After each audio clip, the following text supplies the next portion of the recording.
माझे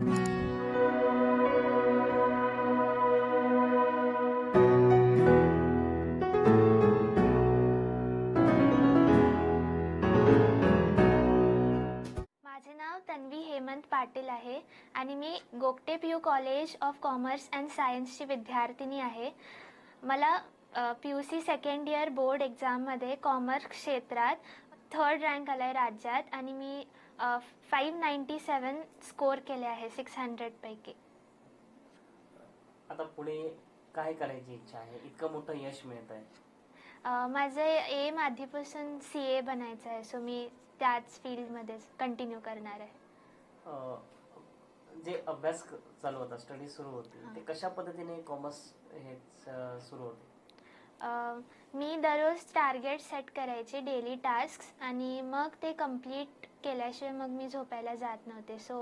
आणि मग दररोज जे कॉलेजमध्ये शिकवतात ते घरी आल्यावर परत रिवाईज करून जे माझे डाऊट्स असायचे ते मी नेक्स्ट डे लगेच क्लिअर करून घेत होते. So it was very helpful. इतकं मोठं यश आहे, याचं श्रेय कोणाला देत आहे?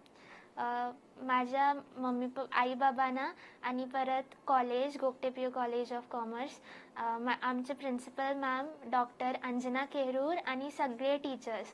कारण हे कॉमर्स हे पूर्ण नवीन होतं माझ्यासाठी. सो टीचर्स आणि कॉलेजमुळे मला आज हे साध्य झालं. सर्वसामान्य घरातली मुलगी सुद्धा राज्यात 3री येऊ शकते, हे एक वेगळं टार्गेट आहे. हो. मग हे आता नवीन मुली ज्या शिकतायत किंवा त्यांना बऱ्याच जणांना घरची परिस्थिती प्रॉब्लेम होतो किंवा काहीतरी असे, त्यांना काय सांगशील? माझ्याही घरी मध्ये म्हणजे काय ना काय सगळ्यांच्या घरी प्रॉब्लेम्स असतात, पण ते आम्ही रिझन देऊन अभ्यास करणं सोडायचं नाही. आपला एम समोर ठेवून बी काही पण सर्कमस्टान्सेस आले, काहीही अडथळे आले तरी त्याला सामोरा जाऊन आपण आपलं टार्गेट कंप्लीट करायचं. आणि आपले आईबाबा आहेत, देव आहे पाठीशी, सो आपण कष्ट घेतलं की फळ हे मिळतंच.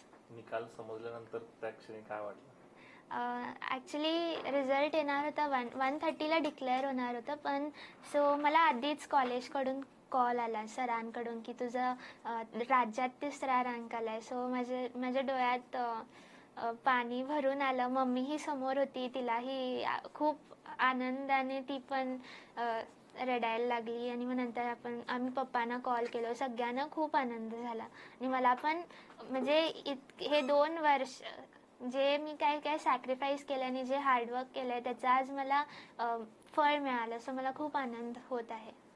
सध्याच एक स्ट्रीम म्हणजे एक मेंटॅलिटी बघितली तर 10वी नंतर जास्तीत जास्त मुलं इंजिनिअरिंग किंवा मेडिकल ह्या क्षेत्राकडेच आहेत.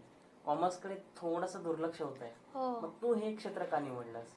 माझं 8th पासून ठरलं होतं की मला चार्टर्ड अकाउंटंट बनायचं आहे.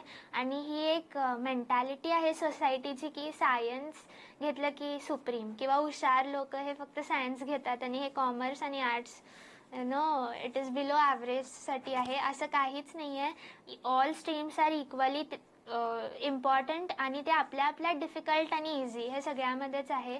सो माझं पण 10th मध्ये 98.88 झाल्याने सगळ्यांनी सांगितले की तू सायन्स घे, कॉमर्स घेऊन तू चूक करत आहेस. पण पप्पा मम्मीनी पण माझा सपोर्ट केलं आहे आणि त्यांनी माझ्यासाठी रिस्क घेऊन निवडायला दिले मला कॉमर्स.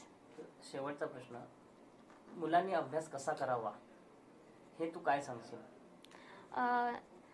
जास्ती दररोज मी तुम्हाला असं 5-6 तास करा असं नाही सांगणार, पण थोडा करा. म्हणजे 2 hours करा, पण तुमचं 100% लक्ष देऊन करा.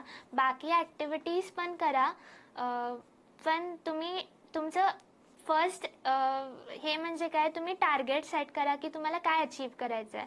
त्यानंतर तुम्ही प्लॅन करा. प्लॅन केल्याने तुमचं अर्धं काम झालं असं असते. फक्त प्लॅन नाही, पण प्लॅन केल्यानंतर ते एक्झिक्यूट देखील करा. आणि बी सिन्सिअर टू युअरसेल्फ. तुम्ही तुमच्या स्वतःशी प्रामाणिक राहिला तर तुम्हाला जे हवं आहे ते तुम्हाला नक्की मिळेल. काय आहे तुमची? खूप आनंद झाला सर, कारण आमचं स्वप्न होतं ते, त्या स्वप्न खऱ्यामध्ये अवतरलं.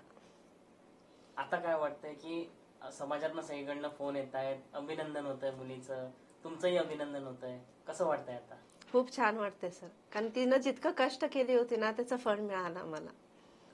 तर ती कशी पद्धतीने अभ्यास करत होती मागच्या 2 वर्षात? तिचा अभ्यास करणं इतकं हे आहे सर की दिवस रात्र एक करायची ती. म्हणजे आता अभ्यास आता करायला बसली की नाही, तो पूर्ण केल्याशिवाय उठायची नाही ती. मी तिच्यासोबत बसायची, 12 वाजले, 1 वाजले, 2 वाजले, आता बस कर म्हटलं तर नाही, ते कम्प्लीट केल्याशिवाय ती झोपायची नाही. दुसऱ्या दिवशीसाठी ती पेंडिंग ठेवायची नाही. कारण तिला सकाळी ती म्हणायची, मला मम्मी दुसऱ्या दिवशीवर मला विश्वास नाहीये, काय असेल ते आज मी पूर्ण करूनच झोपणार. मग ते केल्यावरच ती शांत, म्हणजे तिला हे वाटायचं, समाधान वाटायचं. तुमच्या कुटुंबाची परिस्थिती एकूण बघितलं तर एकदम सर्वसामान्य, जशी हो. प्रत्येकाची असते तशी हो, हो. सर्वसामान्य. पण एवढं मोठं यश, म्हणजे कुठेही मोठे क्लासेस नाहीत, नाही, काही काही नाही, नाही. तरी तिने इतकं यश मिळवलं. काय वाटतंय तुम्हाला त्याच्याबद्दल? हा, म्हणजे तिचं कौतुक करावं तितकं कमीच आहे सर. मला फार अभिमान आहे तिचा, कारण ती मी 10वी पर्यंत देखील तिला कधी मी स्वतः अभ्यास घेतले नाही. एक 4थी पर्यंत, 3री 4थी पर्यंत घेतले, त्यानंतर ती तीच करायची. म्हणजे तिला तसं शाळेतून मार्गदर्शन मिळालं, नंतर कॉलेजमधून पण तिला तसं मार्गदर्शन मिळालं. तिच्या म्हणजे जीवनामध्ये तिला चांगले शिक्षक मिळाले, ती त्या बाबतीत ती फार नशिबवान आहे सर. पुढे काय करून तिने आपलं नाव करावं असं तुमची इच्छा आहे? आता तिचं जे टार्गेट काय, सीए होण्याचं आहे सर. सीए झाल्यानंतर पण तिला आणि पुढे काय करायचं असेल तर त्यासाठी सर आमचा पूर्ण पाठिंबा आहे तिला.